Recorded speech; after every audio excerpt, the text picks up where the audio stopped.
Hello, everyone. I am Bob Gold, and we're going to rock it at the end of the day. Are you ready to bring the energy up? All right. All right. So if you want, come on down. It's an intimate setting. We want to make this valuable for you. I promise to take your questions. We have a power panel for you to be part of today. So let me just introduce everyone kind of quickly, although their bios are in your guide. Ann Shaub is with Verizon and has an amazing 25-year history. She's had more jobs at one company.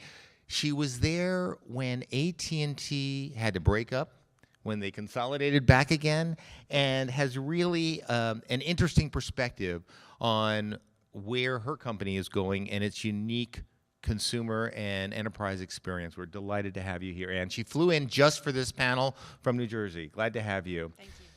Tom Sauer is, well, he's just Mr. Smarts, came out of New Mexico, University of New Mexico, and quickly found that his love and his life was really in telco as well. Today, developing new business development and guiding the vision for where AT&T is going. Both AT&T and Verizon, I think we can all agree, have a different vision of how they want to provide a customer experience, and we're going to talk about that. Susan Simmons is just scary smart when it comes to being one of the top analysts in the space as SVP and Managing Director for CSMG TMNG Global. One day you'll let us know what all those initials stand for, and has some interesting facts of what she observes as one of the top analysts of what's going on here. And last, to my far left, is the inimitable Mr. Mark Mangiola. Once a cable guy, maybe you're always a cable guy. He went on to be one of the founding executives. Do you remember a little company called At Home and later Excite at Home? Mark was there. He cashed out before it went bust, and today we all want to be Mark. Today, he operates as a venture partner for Canaan Partners, and he shepherds 5 different portfolios of investments across little tiny companies like Google and YouTube and other places, and is very, very involved with what the Dark Lords at Google are all about, especially in television delivery. So with that being said, let's get into it. First question. Let's talk about the consumer residential experience. What the heck are you trying to do at Verizon, and what are you doing at AT&T about it? How is it different? Well, I don't know how it's different, but we can sure talk about what we're doing. Go ahead. All right. So, for us at AT&T, it's about putting the customer first, and specifically when we talk about video, the video experience, when we talk about the TV experience, it's about finding and creating the value up front for the customer, driving and continuing to drive that value through the experience on the TV first and foremost, and then extending that value outward. So if you think about the dollars that we generate off of the TV experience today, about $170 in ARPU, in a triple play, so that's voice, video, and the DSL. And you think about then, how do you continue to keep those customers engaged, continue to have them spend that with you every month?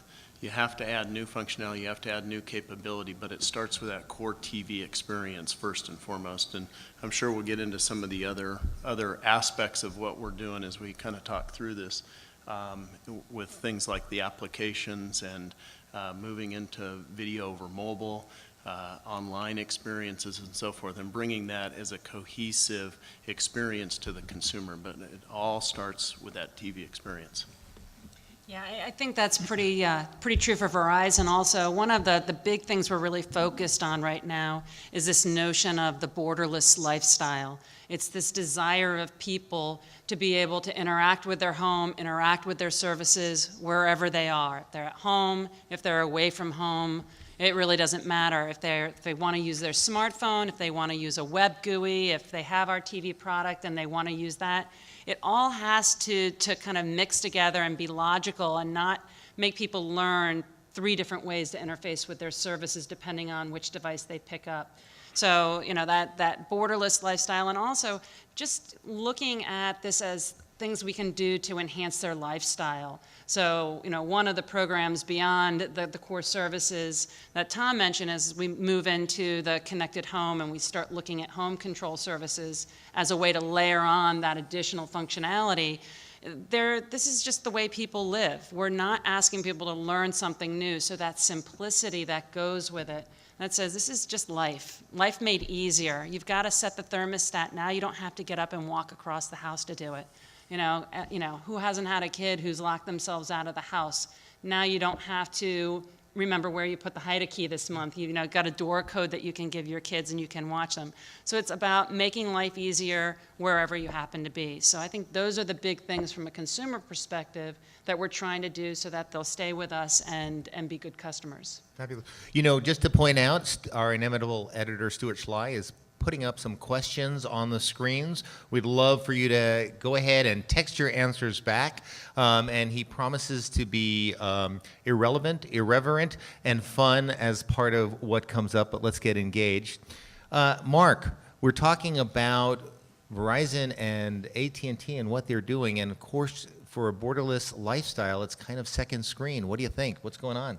Well, I think what Ann just said makes a lot of sense because I look at how folks use media, as does everyone else on this panel, and no one really pays attention anymore. They just want it when they want it.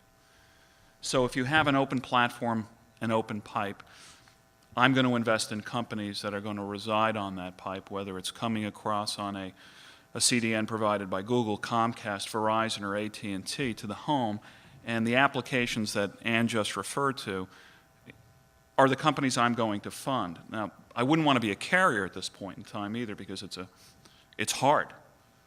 Because I'm going to have products that are going to compete with you as a carrier. And at the same point in time, it behooves you to create those applications as a sticky for your existing customer base. But as we both know, and when we formed At Home, 15 years ago, we knew the open pipe was going to create over-the-top video, new applications that would engage a customer, and new business models. So as most of you have seen the announcement at YouTube of around $300 million being laid out for content delivery. That changes the whole television dynamic over time. And then you look at things like the project in Kansas City where Google's going to overbuild Time Warner and AT&T. The landscape is getting really, really competitive. It's hard right now, but what I would say is in an open environment, you have an opportunity. If you don't take that opportunity, you're going to end up being a dumb pipe. So, Susan, tell us, what do you think are the three biggest challenges today facing national multi-video providers? We just saw the audience here saying it was internet video. What do you see as the challenges? Well, I'm not certain that internet video is a challenge. I think it's really an opportunity, and both the Verizon, AT&T, as well as the cable operators are really leveraging this TV everywhere concept.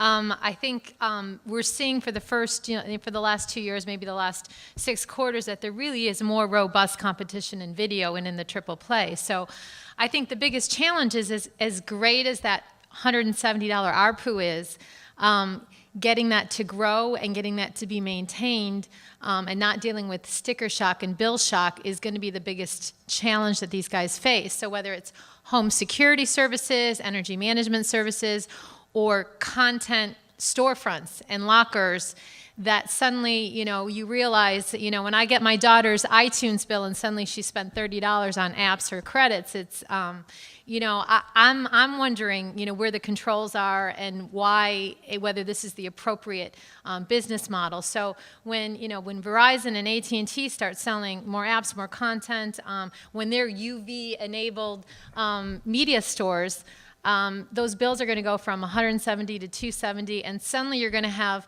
more customer care calls. You're going to have your cost to actually deliver the service, because you're not just providing voice and broadband and video service, you're providing content services from a technical standpoint, from a bill standpoint. Your care costs increase, your partnerships elaborate. So I think really just managing it against the simplicity of whether it's an iTunes or YouTube is probably the more you do, the more sticky you get, the more you do, the more challenges and problems that you're going to have. So I think managing that all in an efficient manner, and I think, we can debate whether you guys have moved too slow, but I think it's probably moved at the appropriate pace. And ultimately, as much as some of these over-the-top players have been good for the industry, ultimately they provide features that are part of a larger offer. And ultimately, as we've seen over time, the service providers are going to integrate it. So it's not to discount what Google's doing, but ultimately, I'm going to have loyalty to the Verizon, the AT&T. I'm going to buy a content locker or personal media library from one of these guys because I have a pre-existing relationship. I trust they're going to be around versus the startup storage locker or the startup media locker who, I may be UV content that may go, that may disappear without it. So I think it's really managing all of it, managing customer bill shock, and there's probably a few other things that you guys would say are your biggest challenges. Yeah, and I would just add into it. It's my boss did a telco TV keynote a couple of weeks ago down in New Orleans, and he had a statistic that said by 2013, the average person's going to have 7 connected devices. Now, he did a personal challenge and said, how many do I have in my home? Well, let's ask people in the audience.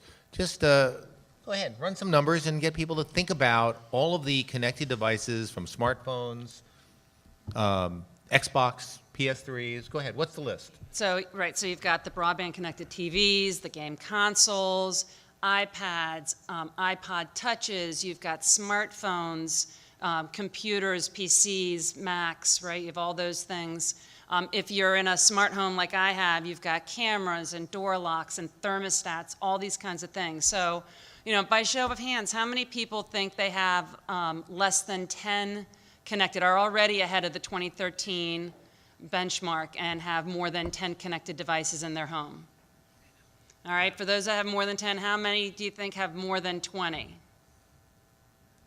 Oh, we got one All loner. right, one. I'll tell you, I counted in my house, so I have to tell you, as I was telling Bob, I have issues with excess, right? So I have 4 kids, I have 3 dogs, and I have a lot of connected devices. I have over 50 connected devices in my house. 8 set-top boxes. 8 set-top boxes, 3 broadband connected TVs, an Xbox, a PS3, and a Wii because, we can't pick one game console that everything plays on, and, So anyway, as you have more of these devices and you're able to connect to more things, right, to Susan's point, all of a sudden, how do you manage that sticker shock? How do you manage all these different things that you can get access to in a way that, lets people understand with all this great connectivity comes, I don't know, if it could be a risk if you're not aware of what's being purchased where, but having those controls and helping people understand what the impacts might be of the various buy decisions you're going to make. Yeah, and what's interesting as you think about all of those connected devices in the house, when something goes wrong, who do they call? Who does the consumer call? They call the service provider, and this goes back to the whole care piece and the increasing costs around that. So it really does, as a service provider, and it really behooves us to quickly innovate, move things forward, bring new capabilities into the consumer experience, into the consumer home, so that we can manage those more effectively, and then we gain the revenue off of them. Obviously we take the cost hit as well, but we're going to take the cost hit anyway. So it's not going to really matter. People don't call Google when YouTube doesn't stream right? Well, It's the DSL connection or Actually, the cable connection. when you take that into consideration as an ex-cable TV guy, and I ran big call centers for both At Home and for Time Warner, you're right, and they don't want to be in that business. Exactly. They don't want to be anywhere near it. So when you look at whether it's a YouTube video or their business model, it never anticipates the call center piece of this. The cost per connect minute, if they saw it, they'd die. Yeah. It's not in their DNA. But at the same point in time, they will ride your pipe as best they can to deliver content, products, and services in the most efficient way and collect the revenue where they can. Yeah. It's part of the deal. And we're fighting with that today with cannibalization from over the top. When you ask, though, about the challenges as a video provider, Challenge number 1, content costs. Challenge number 2, content costs. Challenge number 3, content costs. Anthony Zeiger would be happy Right. to hear you say that. I mean, it's at the end of the day. I mean, that's what's killing us all. And these content costs continue to go up. Now, what's that? Sports. Yeah, exactly. So those are huge challenges. Over and beyond, those are the economic challenges that we have to deal with on a daily basis. Then we get into these other challenges, Well- around devices and the experience. Well, let's talk about pricing because we have Sam Klosterman from SNL Kagan is in the red, I think over there, at the far end, if I can see right. Yes. And last year, SNL Kagan came out and said that the average video customer paid, are you ready? $72 a month. So, what's the right number that you think a monthly subscription ought to be? Because I'm not paying 72. Well, I think from a Verizon perspective, the magic is figuring out what will people be willing to pay, what do they see the value in, but isn't pushing them up over the top. So, you start with your basic subscription service, right? And you add on set-top box rental, right? That goes into it too. Now, we're doing some things, right, to potentially offset set-top box rental by leveraging IP-connected devices, right? We've announced that we're doing something with Xbox, right? And you'll be able to stream some amount of video down to your Xbox and use that in lieu of a set-top box. That's really smart, right? Because customers are already invested in that. They've bought them, and this gives them a chance to leverage that asset without renting yet another one. But once you get in there, then what's that other capability that you can give customers, whether there's, great titles for video on demand or other interactive apps that you can bring in that people will attach to and rent and buy, right? So we're doing our FlexView product. You can rent movies or you can buy electronic versions of them. And that's the way that you start to grow that revenue per subscriber. But it's a balance between what people are willing to spend in terms of what they find the value, and getting revenue from every place that you can that makes sense with that customer. Yeah, and I think a lot of this goes back to the bundles and how you bundle and creating bundles smartly, if you will. If you look across our user base, we have the U1, U family, U200, U300, U450 packages, and we skew very high. We skew up into the 300 and the 450 because of the value that's provided within those packages. So. Or the lack of value in the low-end package. Or the lack of value in the low-end package, exactly. There's nothing in U100. Exactly. And so you've got consumers that aren't going to take U100, and then they look at U200 and they say, well, geez, I can get all the premium channels if I bump up to 300. Or, you run promotions and things. So it moves up. And then I think again, going back to the experience, it's all about the consumer experience. If you provide a great consumer experience, and we all have our troubles with providing that great consumer experience, and you continue to add value and innovate, those consumers will stick with you. And as you do have to move up and increase pricing, they stick with you along the way. I mean, we all do as consumers of these types of services. Susan, what are you seeing as the right number? And Mark, what do you think is the right number? Well, I think it really comes back to the segments and the consumers. The SNL number, no problem. We use lots of SNL data, is an average. But to your point is, you guys sometimes skew higher because you're getting early adopters, takers who are dissatisfied with cable. They're moving over because they want faster speeds, better service, a better UI. So they're going to take that. But there's a mix of customer segments, and a lot of the people who, satellite still exists, and satellite, is a lot of $29.99 offers over the last few years for video. I'm from a large family, so I've got a demographic of, 7 other brothers and sisters, and, 2 parents who, have a mix of every cable operator and every telco video offer and satellite offer. So I always try to get insights from them. And, my brother is not as fortunate as I am to have the great job, and he loves his satellite offer and has had satellite for 5 years because it's cost effective, and it gives him enough of his stuff. My parents have the UVerse 200, And, and they're happy with that, and they like the interface. And, my sister has Time Warner, and I, because I'm unfortunately not in a FiOS area, have Comcast. So it's, I think the offer comes back to households, needs, packages. I would take the lowest offer from Comcast, but it has no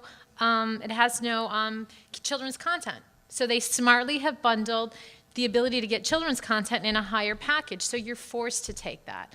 I think that some of the premium channels who've gotten into original content have gotten too expensive, and I think they've gone from $5 to $10 to $20 now a month for HBO, and frankly, for $20 a month, I can go over the top with better content, cheaper. So they've gone too far. $5, $10 a month for a premium channel, or $20 for a full package, I think is probably captures a lot of the mass. I think from the video, it all comes back to households. There's those who want the $30 a month, very basic package, to those who want 100 with lots of premium content, lots of premium channels, and are fine paying for it, and want multiple set tops and multiple things. I think the biggest challenge I have is the need for set-top box in some of the providers' platforms in every area of the house. And I think you guys are launching, the Wi-Fi. Launched the Wi-Fi thing, which makes it easier. I moved recently, and I have one cable connection. And I got to get in an electrician to come in and rewire the place. And, that's just work.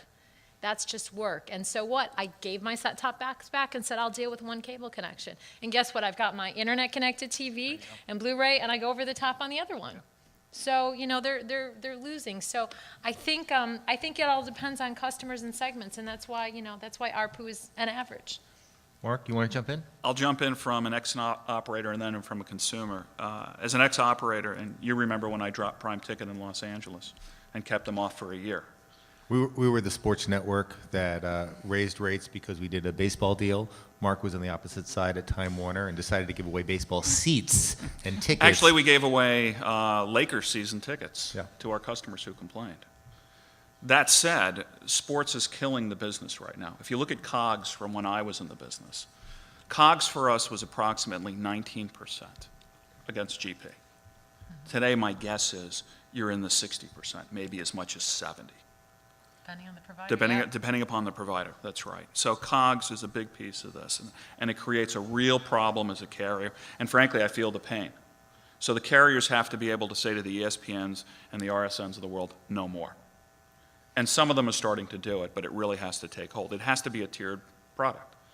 Now, from a consumer standpoint, the house down in Carmel, I've got everything in there. My house in San Francisco, I have nothing. I should take it back. In Carmel, I don't have a landline. But I do have AT&T, DSL, because I live in the hills and I couldn't get a bigger connection. And I have DirecTV. And I'm comfortable with the pricing. AT&T's DSL pricing, I think, is really, really good and fair. So as a consumer, I like what I get. In the city, I've got a fairly big pipe coming into the house, and like you, connected TVs. This, and over the top. Done. And I would point out one other thing. I've got 2 kids in college. They don't watch TV, ever. And if you go to their apartments, they're watching on this or on their laptop.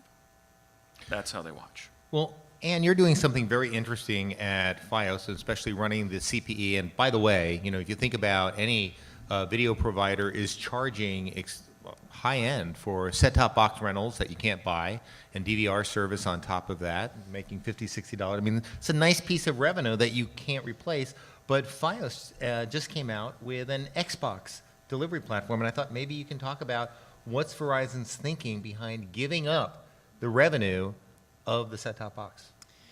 Yeah, it's an interesting challenge, right? Because, with great revenue and with, once you pay off the investment, right, there's a nice margin. It's good business.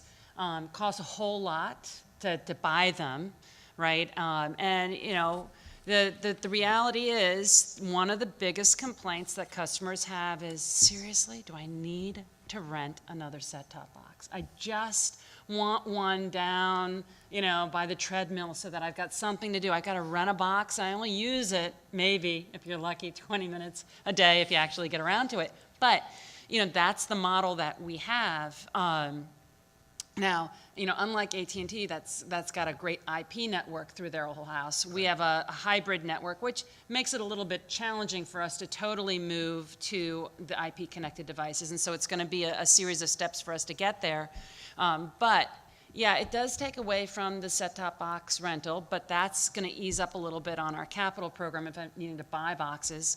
And customers want that. So I think we have to look at that, and the challenge will be, how are you going to make up that rental fee, that $6, $7, $8 a month you would have gotten for that box? How are you going to, how are you going to make up that revenue? And that's a great challenge for us, is what are the services, what are the capabilities that people will attach to that will offset that? But the reality is, we don't see all set-tops going away, by the way, right? I mean, because, in a lot of cases, the Xbox is on the main family TV, which is where they put the DVR anyway, and that may or may not be replaceable as a device. But, certainly for secondary and tertiary TVs in the house, these connected devices make a really smart alternative to renting set-top boxes. So that's what we're going to have to work our way through over the next couple of years, when I think we reach that critical mass in terms of the functionality you get on the IP connected device, so it looks like an inline box that you already get out of all the other boxes in your house,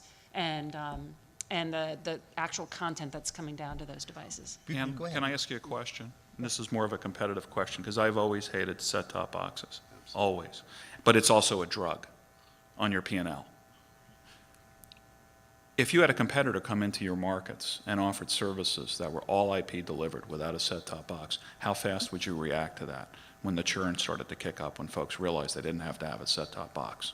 Yeah, I mean, I think that to some degree is happening already as customers are slowly attaching to, whether it's Google TV or Apple TV or any of the over-the-top that they can get to, a They can't get it all Roku box. yet, but they can't get it all yet, yeah. They can do No. TiVo with cable card. True. Yeah. Right. But, I think that we see that coming. We recognize that it's coming. So, so we're going to provide that alternative to our customers as well. I think that we've known that it's coming, moving, kind of, again, that evolution, moving to an IP delivery of content is going to be part and parcel to how quickly we can fully integrate it in to our overall solution. UVerse is IP delivered, so talk about it. Yeah, well, two things. Back on the set-top box piece, yeah, on the P&L side, yeah, that $6, $7, whatever a month is great. But I tell you what, I would give up all of those set-top boxes, all of that capital outlay, all of that refurbing, all of those lost boxes off the trucks. Where'd they go? Yeah. You forgot the cockroaches that live in them, and you have to fumigate the Yeah, boxes there when you they go. come back into the box. I mean, I would give that up in a second for replacement of non, of non-owned and non-subsidized boxes, because that's really what that $6 is doing. It's just trying to recover the cost of that over the lifetime value of the customer. You just hope to hell that you can recover it, either for the current customer or for the refurbed customer. So when you think about it, and this is a great thing with UVerse, is because we are all IP, and being media room based, we were the first to roll out true linear media room experience on the Xbox. We did that a year ago. Uptake's been slow, I'll be honest. Why has it been slow? Maybe because of the upfront charge that we charge, but it's also that consumers, I don't think, have moved from that game console concept to that linear TV viewing concept. They have with the on-demand. There's no question about that in the storefronts. But I'm not sure that they've made the push forward. One of the things, we've just launched in October is the wireless set-top box. So now, I'm sure many of you have seen the commercials. You can, basically it's a Wi-Fi based set-top box, or Wi-Fi receiver as we call it. You can take that anywhere you want in the home, and so long as you have signal, and boom, you've got it. So that's the first step in getting rid of that receiver box to the TV. Next step is going to be, how do you integrate those clients into the smart TVs? But the problem we have, though, in the smart TV world is the chips. and these smart TVs aren't powerful enough to do the functions that we do in the set-top boxes. There is no disk, there is no storage. So now we say, well, let's move that DVR capability into the network, but now we're back to the content guys who won't let us do network DVR. So we're not going to replicate, you know, Time Warner, as we all know, has been through this and dredging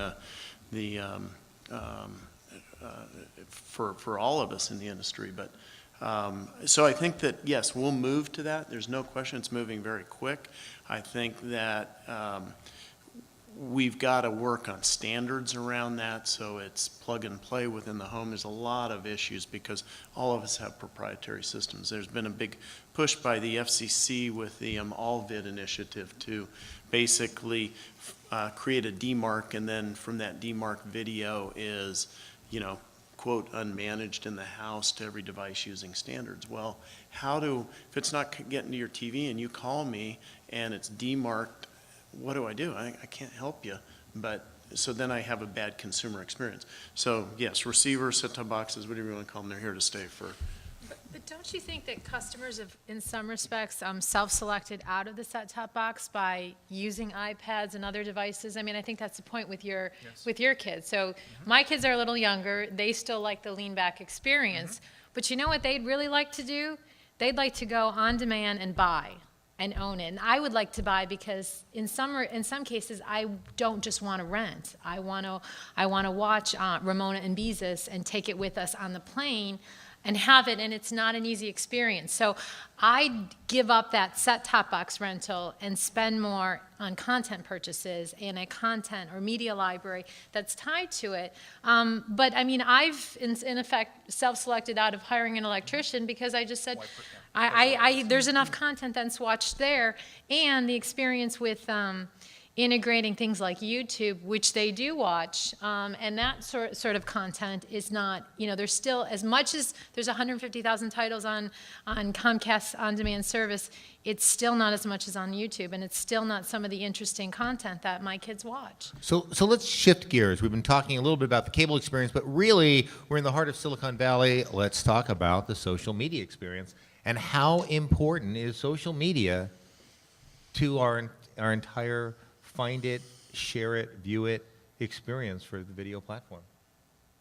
We need that kids panel from tomorrow night up here to help us with that. Actually, I just came from a company in the city before I came here, and they're trying, if anybody's familiar with Google Hangouts, which is relatively new, it's, in my opinion, stayed. And it's a bunch of video below a screen where you can talk to your friends. Okay, that's all right. But we're seeing in the city, we're seeing a bunch of new companies pop up around towns and really trying to make not only the ability to talk amongst ourselves while we're watching television, but also to share on the fly and more or less to rate and curate. And curation's a big deal. To Susan's point, it's hard to find stuff right now. Whether you've got 1,000 products from Comcast On Demand, or you go to YouTube and use our search engine, which is horrific. It's really bad. You can't find content on YouTube unless someone curates it and pushes it to you. Right. And as a parent, I worry about them searching for content. Of course you do. Right. So it's... So there's big challenges, but I also think it's really important and really sticky to get this right. And the real question is will Facebook come into this? We know Google's already trying. There's a bunch of startups here up on Sand Hill Road and on Townsend in the city that are trying to play in this space. The real question is, how do you monetize this? Yeah. That's the hard part. Yeah. As an investor, and the company I was with today was looking for $1 million in seed, which for us is lunch money. So, okay, we're going to give this one a chance. But when we really look at true investments, we're trying to figure out how does this company become a $200 million, $500 million, or $1 billion company. And for us in the venture business, 200 million's a single, 500's a double, $1 billion's a home run. We don't hit a lot of home runs. We hit a heck of a lot of singles. So I look at the carriers and go, if somebody white labeled this product, would you guys use it? I'll be talking to Ann, I'll be talking to you saying, I got this cool company. Are we talking about Flip TV? What would you do with it? Yeah. I mean, it's a feature. It's not. It's It not is a feature. It's absolutely a feature. It's a feature, and we're doing something kind of interesting in this space, and that is we've created a second screen experience. So we've created a set of APIs that we announced at CES last year that allow application developers to create apps that interact with your TV viewing experience.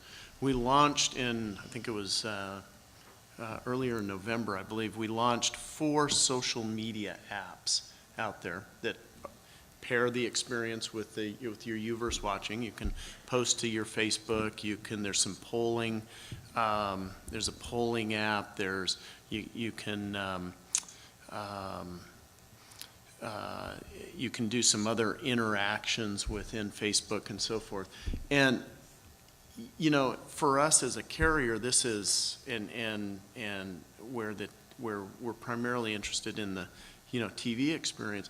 This is, I think, the first step in that. But overall, where does that go? I'm not sure we know where that goes, because there is so much noise in this space today. I mean, I got companies calling me every day that want to develop another social media app. And I go, no, I don't need another social media app. I need a sports app, and I need an education app. So it's a lot of noise out there, I think, right now. I don't know where it goes. And it's interesting, because we have, in the Fios TV realm, we have our widgets, right, that right across the top, and a lot of the social media, it's sort of personal, right? I mean, I don't think I want to be doing my Facebook up on the TV, but it is there for those that want to do it. There's also Twitter up there, and I said, what, First, it's overwhelming to me to watch Twitter and everything going on. But my colleague who runs the program says, well, you really have got to, because we sort of split the screen. So if you're watching, the Grammys, or you're watching a football, you can pull up and see what people are saying about it, and just kind of have that rolling on the side, which, is, I haven't done it, personally, because it's distracting to me. But my kids would love it, right?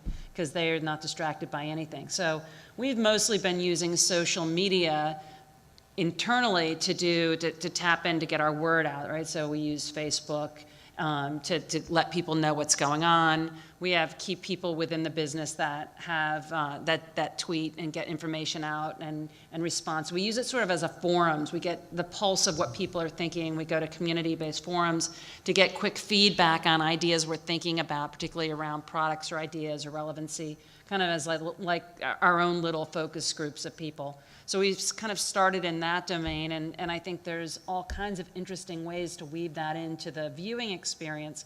But I think we have to your point, really be smart about how it looks on the screen, so that it's something that is usable if there's more than one person sitting in front of the TV at a time. Yeah, the UX piece of this is critical, and we play a lot with, obviously, the Google TV products.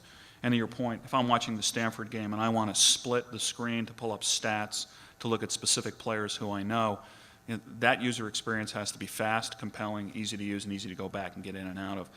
Then also put in a social piece to share with other friends and not take you away from that unique user experience. Right. That's all hard stuff to do. It really It is. is, and that's one of the reasons why we went away from doing that on the TV and creating the second screen experience on the tablet or the phone, so that now you move that away, so your TV experience stays the whole experience, and now you have the personal experience that is.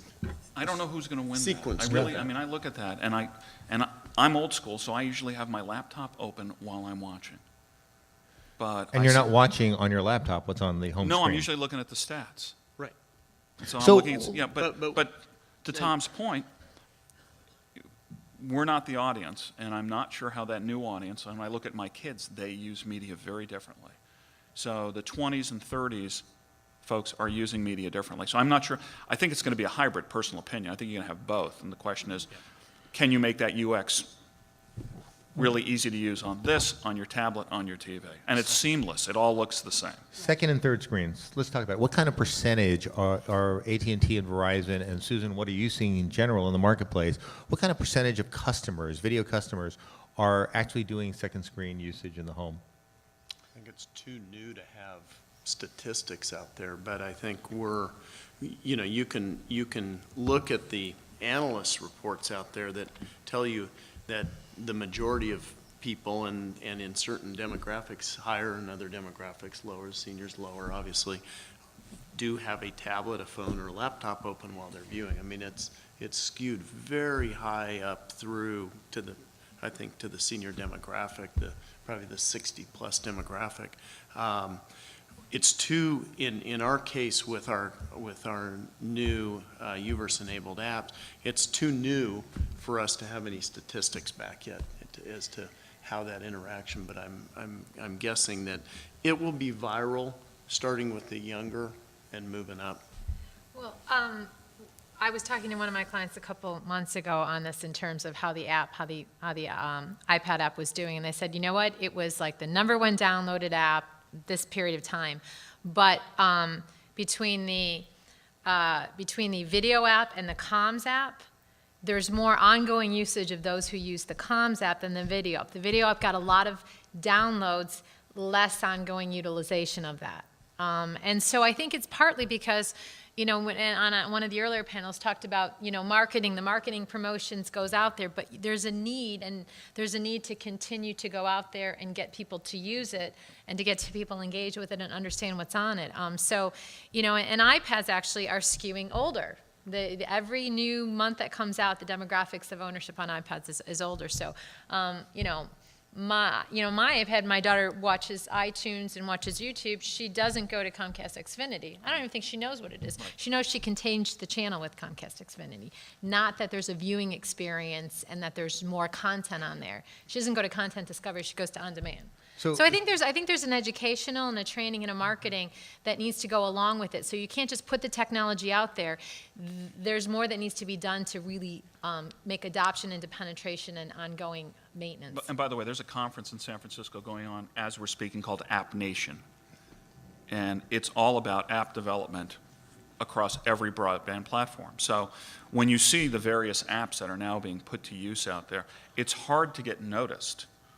Carriers have a better opportunity to get noticed because they talk to that customer on a regular basis. But for everybody else, it's hard to get noticed. Real opportunity as a carrier is you've got that one-on-one relationship with your customer every month. Well, before we leave second screen and mobile, so Google, God bless them, is actually spending advertising dollars in a new campaign called Google Go Mobile. I don't know if you've seen the campaign, but they are promoting using your smartphone to view video. So is that going to be one of the drivers to take us to that second and third screen experience that we need? Well, you know, I think for a Wi-Fi based device, it's going to be a really intuitive thing. I think that, you know, for like my children who downloading, you know, they wouldn't know that they're downloading over the 3G or 4G connection versus over a Wi-Fi connection, right?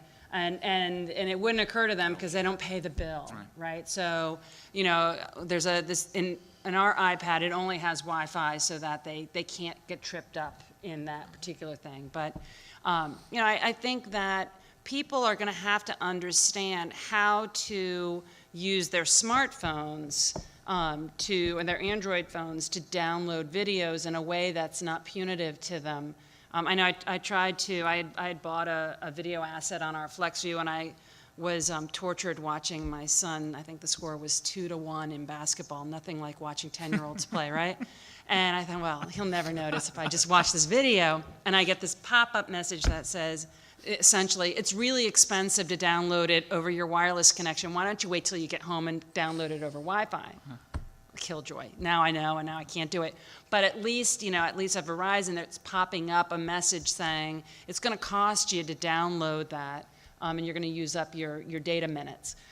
So I think there's an education on how you use these different smart devices to get to content that's up in a cloud someplace. And I think that will be challenging on how people use these new broadband networks on their phones to get to content. I would tell you all that type of video is short form streaming to your device. And I could tell you what comes out of YouTube and what comes out of Google is obviously optimized. It's transcoded specifically for the various devices, and it's optimized in such a way where it's not going to eat up a heck of a lot of bandwidth. It has to be, because you won't get any usage play out of it if it does. At the same point in time, when we promote a product, on the YouTube channel, if we promote it on the homepage, we promoted a short ESPN clip and a short high school clip about 2 months ago. We had an hour's worth of promotion, and within an hour, we had 1 million folks stream and watch the clip. So it's pretty powerful stuff, and even though some of us may go, hey, why did you do that? It cost a lot of money. This is here to stay, and we're going to have to fix the network infrastructure to handle it, because consumers, as I said when we first started, I want it when I want it when I want it. And I want it on all of my devices. And once again, I said I also didn't want to be a carrier, because that's the demands your consumer is going to make on you. You know, switching gears for a little bit, AT&T and Verizon are a little bit of mashup companies. I mean, a lot of your geography is traditional telephone and DSL service areas with limited triple play video service like with Uverse and Fios. So when you go out there and you're trying to sell a triple or quad play bundle, you have different offerings and different partners. And what is that like inside your company to try to create a uniform expectation in the customer when you don't have a uniform offering across the nation footprint? Yeah, you know, for us, the Fios is, you know, we ended up with a lot of permutations of how you could get Fios. So we're really trying to streamline our offers to make it, you know, easier to get to. Within our high-speed internet portfolio, we bring in DirecTV as our partner, and we create the triple play with DirecTV. And you know, you kind of work within what their offers are to kind of create something. It is not a one-for-one, right? But they have a DVR. It might be a little bit different than the DVR on Fios. They may have different channels, some different packages. But I think largely it's sufficiently different that people get it and the reps understand how to sell and position it. And then as we, you know, integrate in with Verizon Wireless, bringing in for the quad play, the single bill, they understand the one bill, and that's the challenge is just making sure that our reps understand it, they can connect to it. You know, I know what we're busy right now, we're going into a lot of our call centers and we're installing our home control services. An interesting story, we had a team go into our call centers in Manhattan and wanted to make sure they understood what home control was. And we found that they were not pitching the thermostat package. And so someone asked, why don't you talk about the energy package? They didn't understand what a thermostat was. For many of the apartment complexes in Manhattan, there is no thermostat in the dwelling unit. It is controlled by the building unit itself. They didn't understand what a thermostat was. They didn't get it, they didn't understand it. So by bringing it in and kind of demystifying it and kind of exposing them, because they just don't take calls from people in Manhattan, right? These call centers are a multi-state call center. So that was a really interesting, kind of one of those epiphany moments when you went, oh, they don't know what a thermostat is. Thought everyone, I mean, I grew up in suburbia, everyone has a thermostat. So you have to bring the services in, you have to expose them to it, create rooms where they can learn and understand and relate to it, and I think then they're able to voice track and articulate the differences based on what's available to customers. Yeah, I mean, I think, you know, we're in the same, kind of the same boat you're in. I mean, we where we don't have Uverse, we offer DirecTV, we bundle that with DSL, et cetera, within footprint. Where we do have Uverse, and remember that Uverse passes 30 million homes this year, we're at about 3.5 million subs. So we've got a long way to grow. Demand is still incredibly high. So we've still got a long way to go on that, which is great because, you know, we can build that unified Uverse vision as we go to market. So still got a good runway there. Where it gets more difficult, and same thing on, I'm sure on the Verizon side, is you've got this wireless business and you've got this Uverse app here. And those Uverse apps and Uverse Online transcend across not just our footprint, but nationwide. And so now it is a lot of work on the marketing side in order to create unified messages to make sure consumers know what they're getting, and that if they're a Uverse subscriber, there's this thing called TV Everywhere, and they get a whole nother set of content available when they go onto their Uverse mobile app here. Wow, I'm a Uverse subscriber, I log in as Uverse, I get a whole new set of content out there. So a lot of consumer education, keeping the brand and the messaging consistent is absolutely critical. But it's tough. It is tough. We're running towards the end of our hour, so I do want to take any questions from the audience if you have any, and I have some fast speed questions I want to throw to the panel. 3D TV, meaningful, not meaningful? What was that? 3D TV. I think adoption's been slow. You know, I mean, I think people invested in getting their nice high-def TVs, and so needing to go out and buy a 3D TV, I mean, you're going to have to get people when when they decide to buy or when they, see a really good deal they want. Content's kind of slow to come, and still the glasses. I mean, I have a 3D TV in our house, right? But it's a novelty. It's kind of catchy. It's not anything that anyone's motivating toward. It's not an improved experience over HD. Until it becomes improved over HD, it's not. It's not Mark, going to be. is Google Fiber going to make 3D TV pop? No, because it's the application. I think Google Fiber is fiber, and frankly, Verizon is doing the same thing. Yeah, it's the consumer experience at the end of the day, and it's not compelling enough for the cost and the hassle. We're in Silicon Valley. Who are you scared of? Who are you watching? I'll let you take that. What? We're in Silicon Valley. Who are you watching? Who are you scared of? What keeps you up at night? You can take it. I was going to. I think in general, we're watching all the various ways over the top comes in. That's right? exactly right. And we're watching that because it's two parts, right? If we're not careful and we're not smart about how we react, then you end up being disintermediated, and you're just, to Mark's point, you're just the big pipe, right? So I think we have to engage with it and make sure that there's compelling value to staying with the service, or at least, pairing up with over-the-top content so that you can get some of your content over the top and some of it right there through your terrestrial service. Yeah, I think the other thing is with respect to the over-the-top, and I think this is real fundamental, the over-the-top players that are out there, even the other alternative video providers out there, have fundamentally different business models.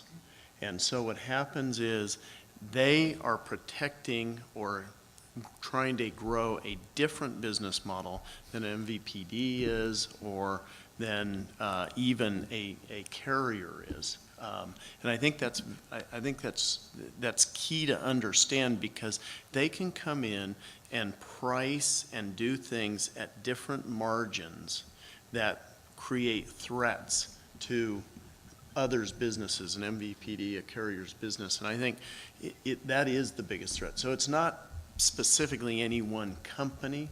It's really this very different business model. Well, I'll ask another question. We have one out here. If we want to bring a microphone out, that would be great. Yep, right here in the center.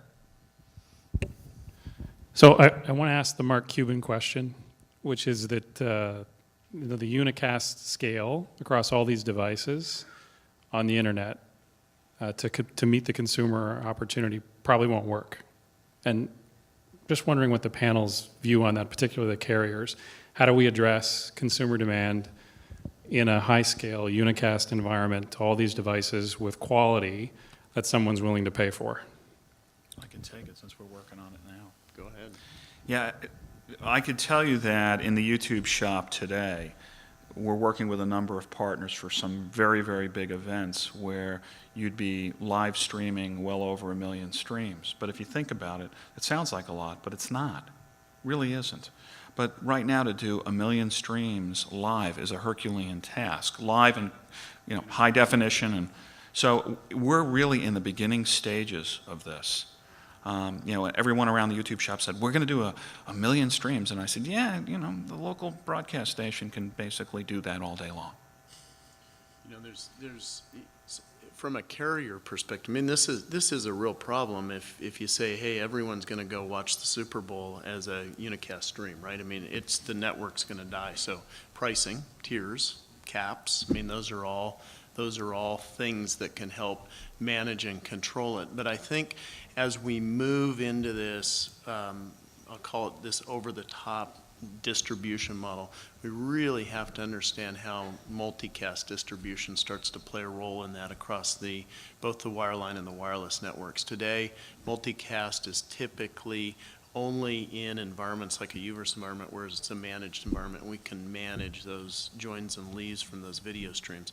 But as we move forward, and that's something we're working very hard on right now to try to figure out how do you do that. It's an extremely complex problem. How do you take adaptive bit rate and apply it into a multicast world so that you can start to scale? Two last questions for you. Netflix. We have to ask about Netflix. Okay, are they last year's AOL, or do they have a future, or do they have a future with you? Do you care? Don't care. Don't Whatever next service comes along for $7.95 and has the content I want, I'll subscribe to. Yeah. Last question from my side is, we're in Silicon Valley. We're in this great creative center of the country. You could have dinner with anyone. Who would it be? Yeah, so I thought about, God, I'm glad I had 5 hours on the plane this morning to think about this one. I landed on Meg Whitman because I think that she's just a really interesting, positive female role model. Unlike myself, who has over 25 years with one company, she's moved around, done a lot of different things. I think that's interesting to understand philosophically how you make moves, because even though I moved quite a bit within Verizon, I never kind of left the mothership. And then how, she's branched in and tried things that were really different and, perhaps a little provocative. So I think that would be just a really interesting conversation to have from that perspective. I don't want to be there. Tom? I guess I'd have to say probably John Malone. If you look at what he's done, his failures, his successes, and his just, tenacious behavior in creating and moving things. It'd be a fascinating discussion as to why, how, what motivates you, why sell Japan cable, and buy Chilean cable. Why become the largest landholder in Maine? Exactly. Yeah. I mean, outside of ego, what is it that drives that, and how do you deal with the failures along the way? Great. Susan? So I didn't pick someone in Silicon Valley because I knew there was a lot of media guys here. So I said I wanted to have dinner with Chuck Lorre, creative guy. So no deference to the CSI guy, but I like light content, happy content, and Chuck's created a lot of great shows, and it'd be good to talk to him about what his next ventures are going to be. Great. Big bang. Okay. Since I work here, I really don't want to have dinner with anybody in Silicon Valley.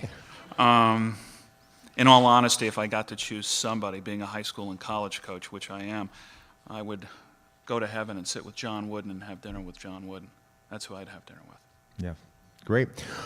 Hey, I'm Bob Gold. I want to thank everyone for being here. Stuart Schley for running great editorial across our screens. And Fred Dawson and Screenplays have a fantastic cocktail reception waiting for you. Thank you so much.